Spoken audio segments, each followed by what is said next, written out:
One of the things that I keep reminding you in this channel is how much of a legend Tanukid is. And Tanukid was a gym player that was very active on the 7.0 era of Tekken 7, and is one of the main reasons why 4-4 was nerfed to the ground, at least until console release, and then carry over the memes, and it was nerfed again in season 3.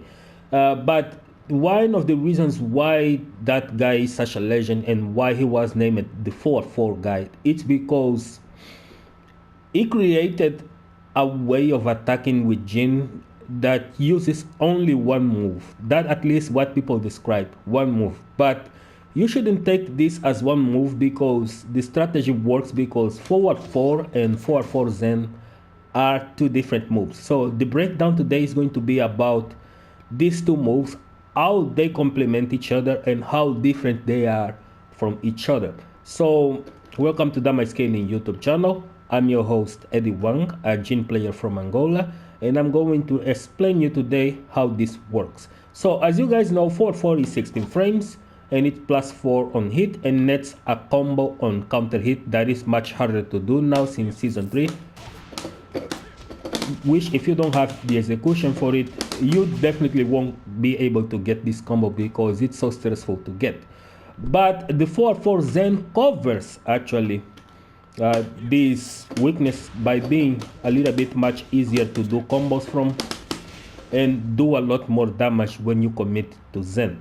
But what people don't know is that this is actually a consequence reaction to it, because these two moves are so apart from each other that it's like poetry, right? Is how I can put it. It's like poetry. So what one move does isn't exactly what the other move does. 4-4 was made to cover the weakness of 4-4 into Zen. And when you are so focused on 4-4, then 4-4 into Zen becomes really strong. And when you are too focused in 4-4 into Zen, then 4-4 is going to be a nightmare to deal with. That is how these two moves work. So I'm going to put you in perspective first on whiff, then we are going to go into the blocking options, right? So 4-4 alone is really just a good move. It's a good move that allows Jin to keep people on the ideal range, which recently gained the name from the Jin community as the social distancing move. This is the move that Jin wants to use if you want to keep people at bay. That is the main reason to use this move. But this move has a very big weaknesses, and that is it's very linear. You can sidestep 4-4, bait it.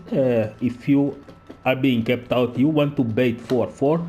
And when you bait 4-4, it has very long whiff recovery frames, which you can launch with mostly any character in the game, if not all characters in the game, if you manage it to make this move whiff. Jin has really no defense when this move whiffs. And for being linear, it's also made easier to punish when it whiffs. So this is where 4-4 into Zen covers the forward 4 weaknesses on its own. That's because when Jin goes into Zen from 4-4, it changes the move by a landslide. What it makes is, if 4-4 is -8 on block, right, which should technically kill Jin's turn, but do with the pushback, it makes harder for approach against Jin. So you want to make this move whiff so you can punish it. So 4-4 into Zen enters into Zen, and what Zen does is put Jin into a crouching stance, and anything that hits, for example, like a high, becomes very difficult to catch 4-4 into Zen on its own, and you can cancel the Zen stance and immediately block almost anything before it catches you on whiff. So they have to be very preemptive if they want to catch your 4-4 into Zen before you being able to guard it. This is one of the options. The other thing is that if they block 4-4 into Zen, Jin is at -1 instead of the classic -8, but it doesn't have the pushback because Jin moves forward actually. But when he moves forward, he is at -1. But at -1, you can only frame trap with follow-ups. So what this does is that every follow-up that Jin has is a specific frame trap to a certain tool. For example, he has a snake edge. This is going to frame trap, is going to beat any high follow-up that you do in order to stop anything that Jin does from the stance. This is very logical. And Jin also has a sidestep move that is unsafe, actually. And this move, sometimes when done on the frame, is going to avoid some down forward ones, and sometimes it's not. But it's going to definitely avoid some highs. So it's really good. So it has some risk to it, minus 14 on block. But it's preferable to just really cancel most of the time. And if you respect these two options and you don't want to tackle it, then Jin has another mid option that is quite strong actually. If Jin catches you in a back turn position with this, then these two moves are guaranteed. And you can still mix people with a safe high that goes into a mid high that cannot be delayed. It cannot be delayed, but you can delay the mid version and catch people trying to duck the Zen 1-3, which is the safest option. But hardly you are going to get to the part that where you get to do this, because forward 4 it's -1, and at -1 the fastest move that Jin has from 4-4 into Zen is 1+2, and 1+2 is an insane long shot that gives huge damage. So if the opponent tries to interrupt Jin with the wrong move, then this is going to be easily 100 damage or 93 damage per se, depending of the combo. You can go to 100 with this. It's really crazy and it's really good. And what this move alone does from 4-4 into Zen is to frame trap anything that is 15 frames. So the opponent cannot hop kick, cannot use certain moves that starts with 15 frames or slower, because this is going to destroy them.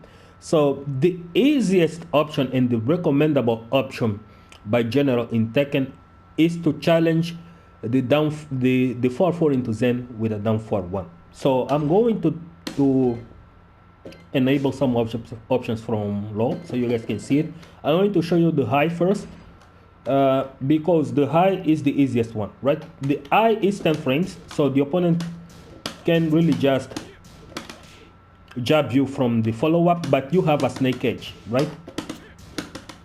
Let's go.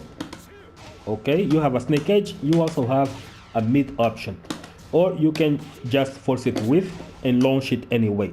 So the high is really not recommendable. Some characters do have a high that Jin can avoid with Zen 3 actually and launch as a counter hit if they are mashing. So it becomes massive against some characters as well. So it's really great. For example, you can delay here and still hit low for trying to jab. See? So this move has this property, but isn't really much of a use trying to high against 4-4 into Zen. 4-4 into Zen is best stopped when you use a down 4-1. And why a down 4-1 in general?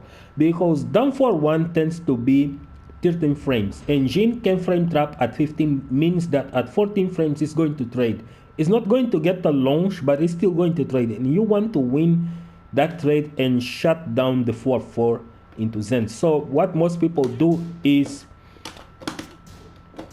to do a down 4-1, and down 4-1 is going to prevent the follow-ups of any form, even snake edges and even the mids, unless of course it delays it. But generally it's much harder to deal with a down 4-1 when Jin enters Zen. But there is a big problem with this, which works on Jin's favor.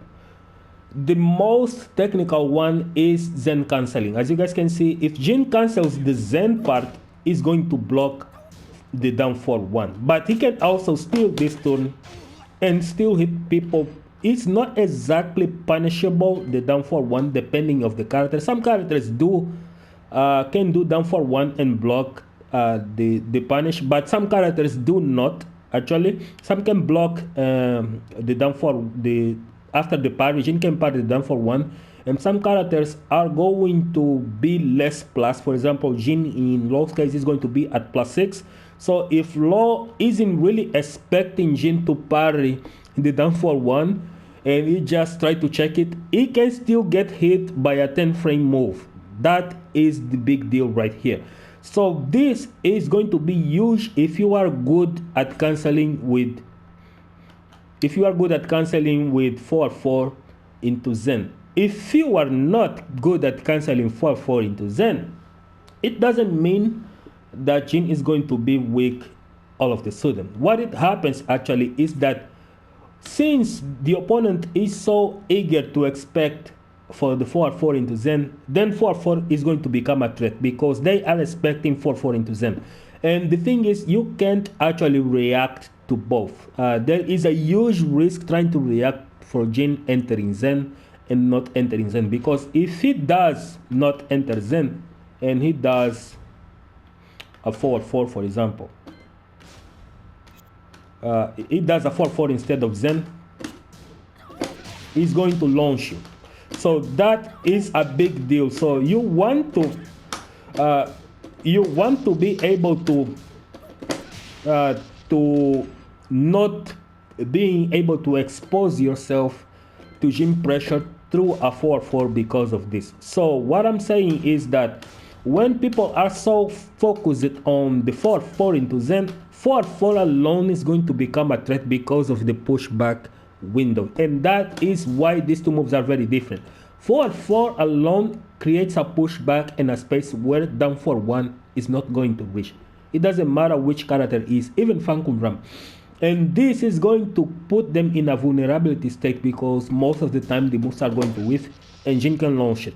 That is pretty big. And when they start to second guess whether you are going to enter Zen or not, and if they delay the down 4-1 even by 1 frame, instead of 13 frame, for example, is going to try to navigate into the 14 frame in 15 frame window by second guessing themselves. So when that happens, when they second guess the Zen stance, then Zen is going to become dangerous because after that you will be able to actually launch people who are so eager to react to 4-4 Zen. That is a very big deal with Jin. This is how it works. So in general, the 4-4 covers the 4-4 Zen weaknesses. And when they are so focused on 4-4 Zen, then you start to 4-4 and they can't afford to whiff, like for example, try to check you with down 4-1s, because 4-4 alone is going to be very annoying to deal with. There is a third option. Actually, for example, you can still block whatever is that if you do a 4-4, for example, right? You can still block mostly anything if you are fast enough in the cancel, as you guys can see. If you are fast enough in the cancel, you are still going to be able to block mostly anything, as long as you don't do a follow-up. And as I said, while the Zen is good in the canceling because it has the mix-up option, you can make your game so much simpler if you just 4-4 and they block it. And if they are expecting the Zen, then it's GG. See, this is why Tanukid became the 4-4 guy, because it immediately knew about this. You are so focused on dealing with Zen, then the 4-4 is going to destroy you. And there is obviously other options. Obviously, the easiest one is to make lows. This is what many people do, but you have to check what kind of lows you want to use, because if you are trying to hit Jin with a low, your low cannot be just as low because Jin can still option select, and if he knows exactly that you are going to go for a low, then he's still going to low parry your low into a launcher. Okay, he just really let's see, come on, block this. And it's still going to launch you, because if your low is slower than 13 frames, then it's GG's. 4-4 into Zen is going to launch, unless of course there is the crashing property in general. So this is how these two moves work and cover each other weaknesses.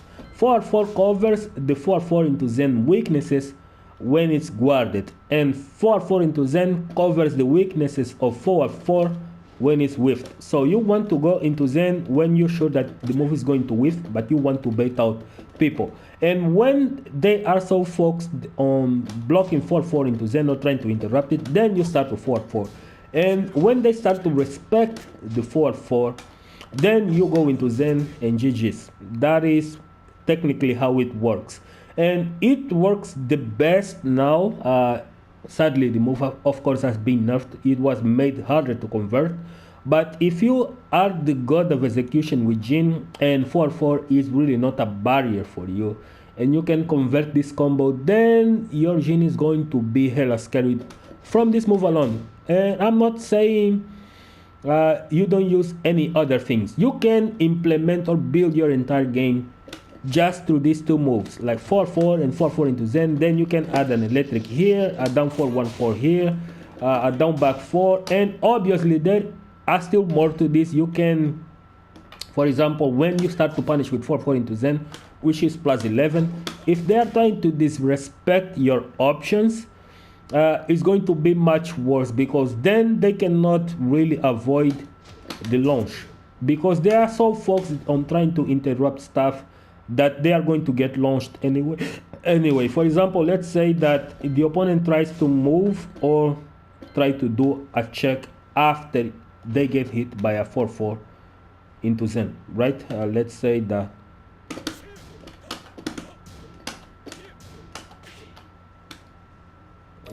you land a 4-4 into Zen. Come on. How do we do this? This one is too fast. Let's try with this one.